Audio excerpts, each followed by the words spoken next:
Hi ನಮಸ್ತೆ ಎಲ್ರಿಗೂ.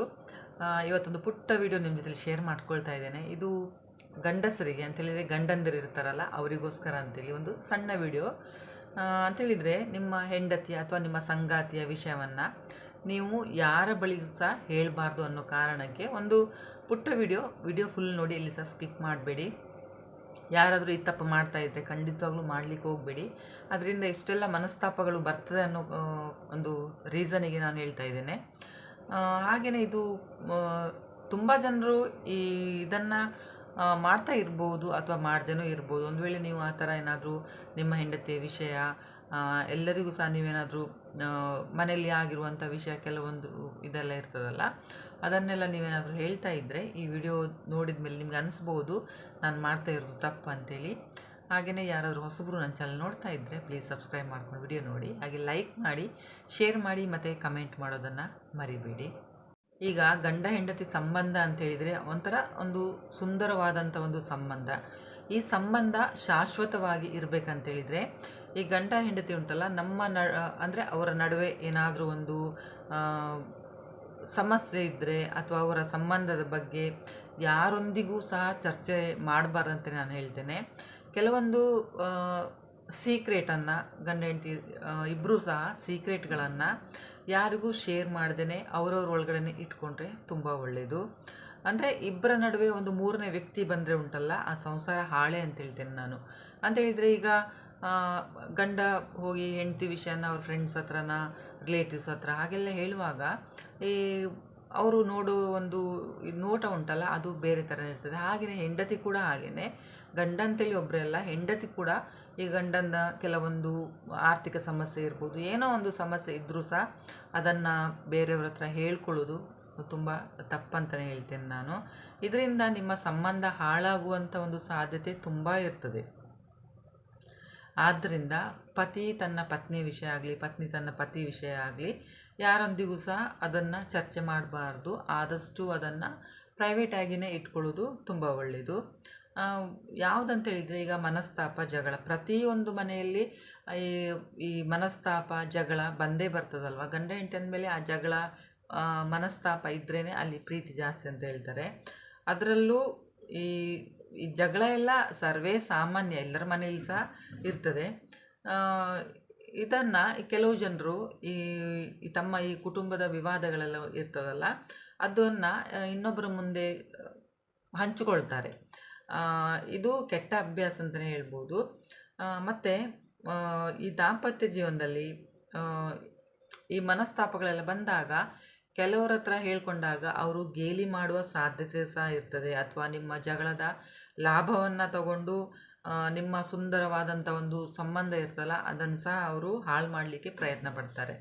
ಹಾಗಾಗಿ ನಿಮ್ಮ ನಡುವೆ ಗಂಡ ಹೆಂಡತಿಯ ನಡುವೆ ಏನೇ ಜಗಳ ಇದ್ದರೂ ಸಹ ಯಾರ ಹತ್ರ ಸಹ ನೀವು ಹೇಳಬಾರ್ದು. ಇನ್ನೊಂತೇಳಿದರೆ ಪ್ರೀತಿ ವಿಚಾರ. ಅಂದರೆ ಈಗ ನಿಮ್ಮ ಹೆಂಡತಿ ನಿಮ್ಮನ್ನು ಎಷ್ಟು ಪ್ರೀತಿ ಮಾಡ್ತಾಳೆ ಅಂತೇಳಿ ಯಾರ ಹತ್ರ ಸಹ ನೀವು ಹೇಳ್ಕೊಳ್ಳಿಕ್ಕೆ ಹೋಗಬಾರ್ದು. ಅದು ಅಂದರೆ ಈಗ ನೀವು ಹೇಳ್ಬೋದು, ನನ್ನ ಹೆಂಡತಿ ತುಂಬ ನನ್ನನ್ನು ಇಷ್ಟಪಡ್ತಾಳೆ, ತುಂಬ ಪ್ರೀತಿ ಮಾಡ್ತಾಳೆ, ಅಥವಾ ನನ್ನನ್ನು ಬಿಟ್ಟಿರೋದೇ ಇಲ್ಲ ಅಂತ ನೀವು ಹೇಳ್ಕೊಳ್ತೀರಿ. ಹೇಳ್ಕೊಂಡಾಗ ಕೆಲವರ ಮನಸ್ಸಿನ ಆಲೋಚನೆಗಳು ಒಂದೊಂದು ಥರ ಒಬ್ಬರು ಇರ್ತದೆ, ಅಥವಾ ಕಣ್ಣಿನ ದೃಷ್ಟಿ ಸಹ ಒಬ್ಬರದು ಒಂದೊಂದು ಥರ ಇರ್ತದೆ. ಹಾಗಾಗಿ ಯಾರ ಹತ್ರ ಸಹ ಈ ವಿಷಯನ ಹೇಳ್ಕೊಳ್ಳಿಕ್ಕೆ ಹೋಗಬಾರ್ದು. ಅಂತಹ ವೈಯಕ್ತಿಕ ವಿಷಯ ಉಂಟಲ್ಲ, ಹಂಚ್ಕೊಳ್ಳೋದ್ರಿಂದ ಈ ಸಂಬಂಧ ಹಾಳಾಗುವ ಅಪಾಯ ಜಾಸ್ತಿ ಇರ್ತದೆ. ಅದು ಹೇಳಿದಲ್ಲ, ಒಬ್ಬರ ಬಾಯಿ ಕೆಟ್ಟದಿರ್ತದೆ, ಕಣ್ಣು ದೃಷ್ಟಿ ಸಹ ಸರಿ ಇರುವುದಿಲ್ಲ, ಅವರ ಆಲೋಚನೆಗಳು ಸಹ ಸರಿ ಇರುವುದಿಲ್ಲ. ಹಾಗಾಗಿ ಇಂಥ ವಿಷಯಗಳು ಅಂತೇಳಿದರೆ ತುಂಬ ಇಷ್ಟಪಡ್ತಾಳೆ, ತುಂಬ ನನ್ನನ್ನು ಬಿಟ್ಟಿರೋದಿಲ್ಲ ಅಂಥದ್ದೆಲ್ಲ ವಿಷಯ ನೀವು ಮಾತಾಡಲಿಕ್ಕೆ ಹೋಗಲೇಬೇಡಿ, ಎಷ್ಟೇ ನಿಮ್ಮ ಹತ್ರ ಕ್ಲೋಸ್ ಇರಲಿ ಏನೇ ಇರಲಿ. ಆಮೇಲೆ ಅದ್ರ ಜೊತೆಯಲ್ಲಿ ನಿಮ್ಮ ಹೆಂಡತಿಯ ಏನಾದರೂ ಒಂದು ನ್ಯೂನತೆ ಅಂತ ಹೇಳ್ತಾರಲ್ಲ, ಏನಾದರೂ ಒಂದು ಚಿಕ್ಕ ಪುಟ್ಟ ಸಮಸ್ಯೆ ಇರ್ಬೋದು, ಅದನ್ನು ಸಹ ನೀವು ಬೇರೆಯವ್ರ ಹತ್ರ ಹೇಳಲಿಕ್ಕೆ ಹೋಗಬೇಡಿ. ಅಂದರೆ ಅವರಿಗೆ ಏನಾದರೂ ಒಂದು ಕೆಟ್ಟ ಅಭ್ಯಾಸ ಇರ್ಬೋದು, ಅಥವಾ ಸಣ್ಣ ಸಣ್ಣ ವಿಷಯಕ್ಕೆ ಕೋಪ ಮಾಡಿಕೊಳ್ಳುವಂಥ ಗುಣ ಇರ್ಬೋದು, ಅದನ್ನು ಸಹ ಇದರೊಂದಿಗೆ ಅಂದರೆ ಬೇರೆಯವ್ರ ಜೊತೆಯಲ್ಲಿ ಅದನ್ನು ಶೇರ್ ಮಾಡ್ಕೊಳ್ಳಿಕ್ಕೆ ಹೋಗಬೇಡಿ. ಇಂಥದ್ದೆಲ್ಲ ಆದರೆ ನಿಮ್ಮ ಸಂಬಂಧದಲ್ಲಿ ಜಾಸ್ತಿ ಒಂದು ಬಿರುಕು ಬರಲಿಕ್ಕೆ ಸಹ ಸ್ಟಾರ್ಟ್ ಆಗ್ತದೆ. ಮತ್ತು ಹೀಗೆಲ್ಲ ಹೇಳ್ತಾ ಇರುವಾಗ ಬೇರೆಯವರು ಗೇಲಿ ಮಾಡೋದು ಸಹ ಜಾಸ್ತಿ ಆಗ್ತದೆ. ನೀವು ನೋಡಿರ್ಬೋದು, ಎಷ್ಟೋ ಜನರ ಸಂಸಾರ ಹಾಳಾಗಲಿಕ್ಕೆ ಇದು ಸಹ ಒಂದು ರೀಸನ್ ಆಗ್ತದೆ. ಅಂತೇಳಿದರೆ ನಮ್ಮ ಕ್ಲೋಸ್ ಇರ್ತಾರೆ, ನಮಗೆ ತುಂಬ ಹತ್ತಿರದವರು ಇವರು ಅಂತೇಳಿ ನೀವು ಕೆಲವೊಂದು ವಿಷಯನ ಹಂಚ್ಕೊಳ್ತೀರಿ. ಆದರೆ ಅವರು ನೀವು ಹಂಚ್ಕೊಂಡಂಥ ವಿಷಯ ಉಂಟಲ್ಲ, ಅವ್ರ ಹತ್ರ ಬಿಟ್ಕೊಳ್ಳಿ, ಅವ್ರು 4 ಜನರ ಹತ್ರ ಹೇಳ್ತಾರೆ. ಅದನ್ನು ನಿಮ್ಮ ಹಿಂದ್ಗಡೆ ತುಂಬ ಒಂದು ಗೇಲಿ ಮಾಡಿ ಮಾತಾಡ್ತಾರೆ. ಆ ವಿಷಯನ ನಿಮ್ಮ ಹೆಂಡತಿಗೆ ಹೇಗೋ ಹೋಗಿ ತಲುಪ್ತದೆ. ಆಗ ನಿಮ್ಮಿಬ್ಬರ ಸಂಬಂಧ ಬಿರುಕು ಮುಡಲಿಕ್ಕೆ ಸ್ಟಾರ್ಟ್ ಆಗ್ತದೆ. ಅಲ್ಲಿಂದನೇ ನಿಮ್ಗೆ ಜಗಳ, ಮನಸ್ತಾಪ ಆ ಥರ ಎಲ್ಲ ಸ್ಟಾರ್ಟ್ ಆಗ್ತದೆ. ಮತ್ತು ಇನ್ನೊಂದಂತೇಳಿದರೆ, ನಿಮ್ಮ ಹೆಂಡತಿಯ ಆರೋಗ್ಯಕ್ಕೆ ಸಂಬಂಧಿಸಿದ ವಿಷಯಗಳನ್ನು ಸಹ ನೀವು ಬೇರೆಯವ್ರ ಹತ್ರ ಹೇಳ್ಕೊಳ್ಬಾರ್ದು. ಅಂದರೆ ತುಂಬ ಅನಾರೋಗ್ಯದಿಂದ ಅವರು ಬಳಲ್ತಾ ಇದ್ದರೆ, ಅಥವಾ ಅವರು ದೈಹಿಕವಾಗಿ ಸಹ ಒಂದು ಸ್ಟ್ರಾಂಗ್ ಇಲ್ಲ, ಸ್ವಲ್ಪ ವೀಕ್ ಆಗಿದ್ದಾರೆ ಅದಂತೇಳಿ ಹಾಗೆ ಸಹ ನೀವು ಯಾರ ಹತ್ರ ಸಹ ಹೇಳಲಿಕ್ಕೆ ಹೋಗಬೇಡಿ. ಅಂದರೆ ಈಗ ನೀವು ಹೇಳ್ತೀರಿ ಅಂದರೆ ತುಂಬ ಫ್ರೀ ಇದ್ದಾರೆ, ಅಂದರೆ ಮನಸ್ಸಿನ ನೋವು ಹೇಳ್ಕೊಳ್ಬೇಕಂತೇಳಿ ಹೇಳ್ತೀರಿ, ಹೌದು. ಆದರೆ ಆ ವಿಷಯನ ಅವರು ಬೇರೆ ಥರ ತಗೊಂಡು ನಿಮ್ಮ ಹೆಂಡತಿ ಹತ್ರನೇ ಹೇಳ್ಬೋದು. ನಿಮಗೆ ಯಾವಾಗಲೂ ಸಹ ಹೆಲ್ತ್ ಸರಿ ಇಲ್ಲ ಹಾಗೆಂತೆಲ್ಲ ಹೇಳ್ತಾ ಇದ್ದಾರೆ ಅಂತ ಹೇಳುವಾಗ ಅವರ ಮನಸ್ಸಿಗೆ ಎಷ್ಟು ಘಾಸಿ ಆಗ್ತದೆ ಅನ್ನೋದನ್ನು ನೀವು ಅರ್ಥ ಮಾಡ್ಕೊಳ್ಳಿ. ಒಂದು ವೇಳೆ ನೀವು ಆ ಜಾಗದಲ್ಲಿ ನಿಂತು ನೀವು ಯೋಚನೆ ಮಾಡಿ, ಒಂದು ವೇಳೆ ನಿಮ್ಮ ಹೆಂಡತಿನೇ ನಿಮ್ಮ ವಿಷಯವನ್ನು ಅವರ ಹೆಲ್ತ್ ಸರಿ ಇಲ್ಲ ಹಾಗೆ ಹೀಗೆ ಅಂತ ಏನೋ ಒಂದು ಹೇಳಿದರೆ ನಿಮ್ಮ ಮನಸ್ಸಿಗೆ ನೋವು ಆಗ್ತದಲ್ವ. ಹಾಗೆಯೇ ಹೆಂಡತಿಯ ಮನಸ್ಸಿಗೆ ಸಹ ನೋವು ಆಗ್ತದೆ ಅನ್ನೋ ಕಾರಣಕ್ಕೆ ಆರೋಗ್ಯ ಸಮಸ್ಯೆ ಏನೇ ಇದ್ದರೂ ಸಹ ಅವರಿಗೆ ಬೆಂಬಲವಾಗಿ ನಿಲ್ಲಿ ನೀವು. ಮತ್ತು ಅವರ ದೌರ್ಬಲ್ಯಗಳನ್ನು ಇಡೀ ಪ್ರಪಂಚಕ್ಕೆ ಹೇಳುವ ಅಗತ್ಯ ಕೂಡ ಇಲ್ಲ.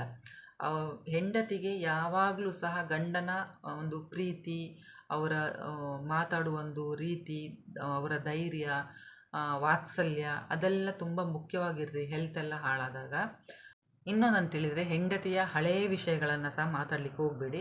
ಪ್ರತಿಯೊಬ್ಬರಿಗೂ ಅವ್ರದ್ದೇ ಆದಂಥ ಒಂದು ಫಾಸ್ಟ್ ಅಂತೇಳಿ ಇರ್ತದೆ, ಇಲ್ಲ ಅಂತೇನಿಲ್ಲ. ಈಗ ಗಂಡಂದಿರು ಅವ್ರದ್ದು ಸಹ ಇರ್ತದೆ, ಹೆಂಡತಿ ಅವ್ರದ್ದು ಸಹ ಇರ್ತದೆ. ಮದುವೆಗೆ ಮೊದಲು ಯಾರನ್ನೋ ಅವರು ಪ್ರೀತಿ ಮಾಡಿರ್ಬೋದು, ಅಥವಾ ಅವರ ಮನಸ್ಸಲ್ಲಿ ಏನಾದರೂ ನೋವಾಗಿರ್ಬೋದು. ಅಂತಹ ಒಂದು ಭೂತಕಾಲದ ಹಳೆಯ ಸ್ಟೋರಿಯನ್ನು ಹಿಡ್ಕೊಂಡು ಅವರನ್ನು ಹೀಯಾಳಿಸೋದಾಗಲಿ ಅಥವಾ ಅವರ ವಿಷಯಗಳನ್ನು ಬೇರೆಯವ್ರ ಹತ್ರ ಹೇಳ್ಕೊಳ್ಳೋದಾಗಲಿ, ಇಂತಹ ವಿಷಯಗಳನ್ನು ಯಾರ ಹತ್ರ ಸಹ ಶೇರ್ ಮಾಡ್ಕೊಳ್ಳಿಕ್ಕೆ ಹೋಗಬಾರ್ದು. ಇದರಿಂದ ಅವರ ಮನಸ್ಸಿಗೆ ಸಹ ತುಂಬ ಒಂದು ದೊಡ್ಡ ನೋವು ಸಹ ಆಗ್ಬೋದು, ಅಸಮಾಧಾನಗೊಳ್ಬೋದು ಅವರು. ಹಾಗಾಗಿ ಇದರಿಂದ ಸಂಬಂಧದಲ್ಲಿ ಬಿರುಕು ಮೂಡಲಿಕ್ಕೆ ಸಹ ಸಾಧ್ಯತೆ ಉಂಟು. ಹಾಗಾಗಿ ಗಂಡ ಹೆಂಡತಿ ಅಂತೇಳಿದರೆ ಒಂದು ನಾಣ್ಯದ 2 ಮುಖ ಅಂತೇಳಿ ಸಹ ಹೇಳ್ತಾರಲ್ವ. ಹಾಗೆ ಒಂದು ಗಾಡಿಯ 2 ಚಕ್ರಗಳಿದ್ದ ಹಾಗೆ, ಅದು ಸಮವಾಗಿದ್ದರೆ ಸರಿಯಾಗಿ ಸಂಸಾರ ಅನ್ನೋ ಇದು ಗಾಡಿ ಓಡ್ತಾ ಇರ್ತದೆ. ಹಾಗಾಗಿ ಒಬ್ರಿಗೊಬ್ರು ಎಲ್ಲಿ ಸಹ ನೀವು ಬಿಟ್ಕೊಡ್ಬಾರ್ದು. ಎಂಥದೇ ನಿಮ್ಮ ಮಧ್ಯದಲ್ಲಿ ಏನಾದರೂ ಇದ್ದರೂ ಸಹ ಅದು ಮನೆ ಒಳಗಡೆ ಅದನ್ನು ಪರಿಹಾರ ಮಾಡ್ಕೊಳ್ಳಿ. ಯಾರ ಎದುರುಗಡೆ ಆಗಲಿ, ರಿಲೇಟಿವ್ಸ್ ಹತ್ರ, ಹಾಗೆ ಫ್ರೆಂಡ್ಸ್ ಹತ್ರ ಎಲ್ಲ ಯಾವುದೇ ನಿಮ್ಮ ಪರ್ಸ್ನಲ್ ಇದ್ದರೂ ಸಹ ಶೇರ್ ಮಾಡ್ಕೊಳ್ಳಿಕ್ಕೆ ಹೋಗಬೇಡಿ. ಈ ಪುಟ್ಟ ವಿಡಿಯೋ ನಿಮಗೆ ಹೇಗೆ ಅನ್ನಿಸ್ತು ಅಂತೇಳಿ ಕಮೆಂಟ್ ಮಾಡಿ ಹೇಳಿ. ವಿಡಿಯೋ ನೋಡಿದ್ದಕ್ಕೆ ಥ್ಯಾಂಕ್ ಯು.